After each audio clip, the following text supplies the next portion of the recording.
ese es probablemente el eslabón más débil que tenemos en el medio.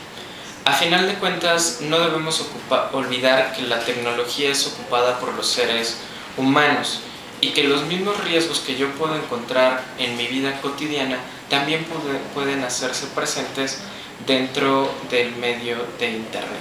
¿A qué me refiero?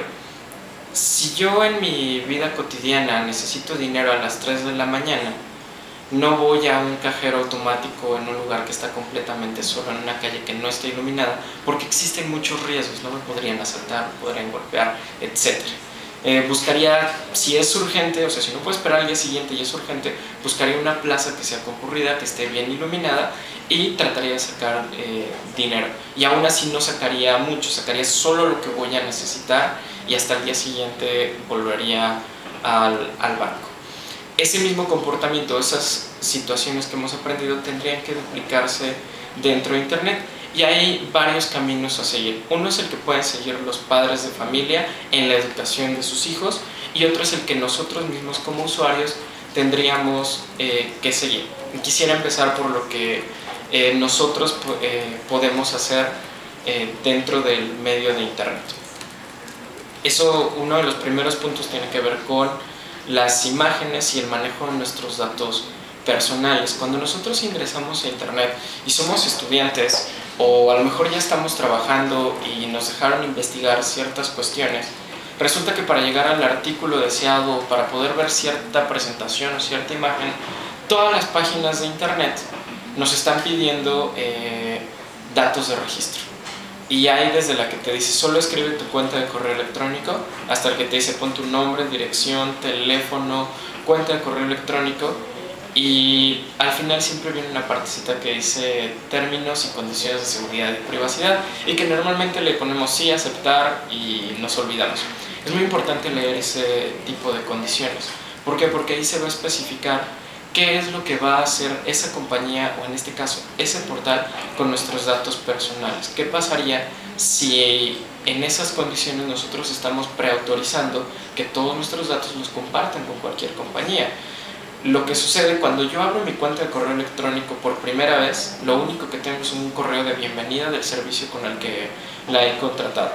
Pero resulta que después de 2 meses empiezo a recibir mucha publicidad y una de las razones es porque estuve compartiendo mi cuenta de correo electrónico por todos lados. La otra tiene que ver con el reenvío de cadenas. ¿Qué pasa cuando yo recibo que las mejores bromas del año 2011, las mejores fotografías, o que si no reenvío este correo electrónico a 20 personas y se lo regreso al originario, pues entonces no es mi mejor amigo, si se lo reenvío a más de 20 o a menos de 20 me va a caer la mala suerte por los próximos 7, 10 años o me aparecerá el nombre de la persona que me ama en pantalla, ¿no? A partir de ahí, este tipo de correos tienen un propósito, está muy ligado a un concepto que se conoce como ingeniería social. Una vez que se ha reenviado ese correo electrónico a miles de personas, o a lo mejor soy yo quien generó ese texto, después de un cierto número de reenvíos es muy probable que regrese a mi cuenta de correo electrónico. El detalle es que cuando regresa a mi cuenta de correo electrónico viene con no solo el texto que yo escribí, sino antes de eso viene un catálogo de cientos o miles de cuentas de otras personas y que son válidas, a las cuales yo podría hacerles llegar publicidad o a lo mejor hacerles llegar un programa que pueda dañar su información, su computadora o simplemente que me permita espiar sus comportamientos. Entonces, lo primero sería cuidar toda nuestra información personal o lo que va a empezar a constituir nuestra identidad digital. Cuando hablamos nosotros de compartir imágenes y en este caso de las redes sociales, podríamos pensar ¿qué pasa con un estudiante de preparatoria, universidad, que lo invitan a una fiesta? Resulta que es la primera vez que lo invitan a tomar algo que tenga alcohol, pierde el conocimiento, se queda dormido, todos reaccionamos de manera distinta y llegan sus compañeros y le toman fotografías. Esa situación, digamos, se podía haber dado hace 50 años, a nuestros papás les sucedió. La diferencia es que hoy no tenemos esos elementos porque esas fotografías se perdieron o no tuvieron cámaras.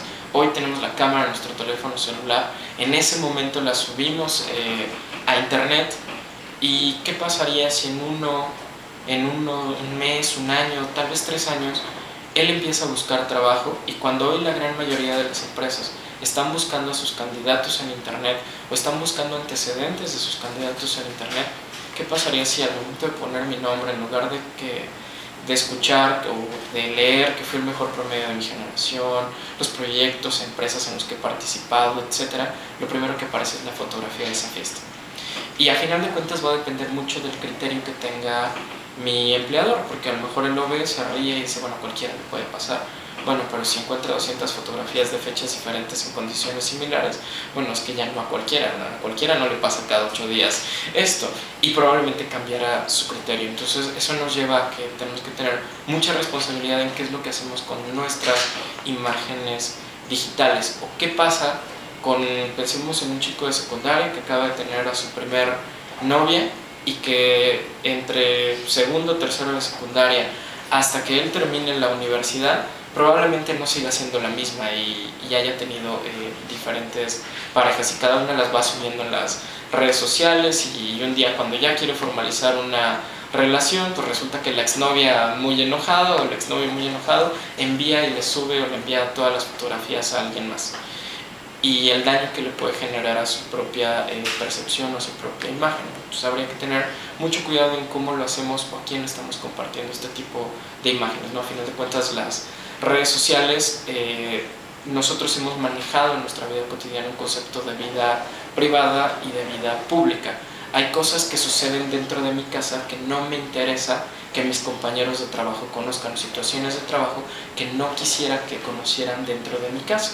Entonces, esa separación que hacemos por grupos de personas y las cosas que platicamos, también la podemos hacer dentro de internet. En una red social como Facebook, yo puedo crear un grupo y a ese grupo darle privilegio para que acceda a cierta información, a ciertos materiales, a ciertas imágenes. Y también puedo decir, bueno, hay información que yo quiero que conozcan pues, los 35 millones de mexicanos o los más de 1.700 millones de personas que se conectan a internet alrededor del mundo. Y poder establecerlo, ¿no? Y tener el cuidado de, bueno, ¿qué pasa si me afilio a cierto grupo o a cierta ideología política?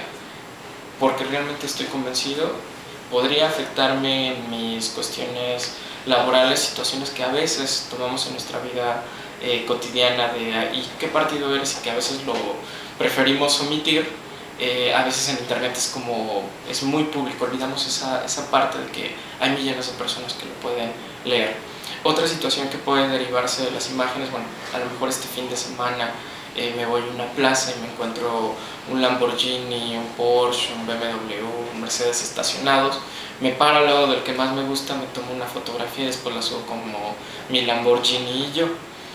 Y resulta que cuando analizamos, pues, tenemos 500, 700, 1000 contactos, de los cuales a lo mejor conocemos a 200 y los demás son completos desconocidos. ¿Qué pasa si entre todo ese número de desconocidos hay alguno que está vinculado a algún tipo de célula o de delincuencia y que asume que tenemos el dinero suficiente a lo mejor para dar un rescate de un secuestro, ¿no? O que me fui de vacaciones y mis fotografías de Cancún, las de Vallarta, las de España, las de Francia, las de todo el mundo están ahí.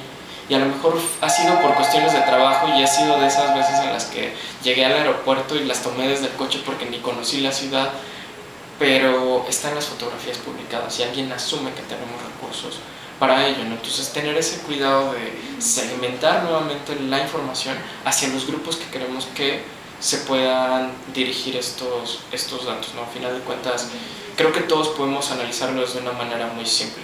Una vez que algo se publica en internet va a ser muy difícil quitarlo y está disponible para millones de personas.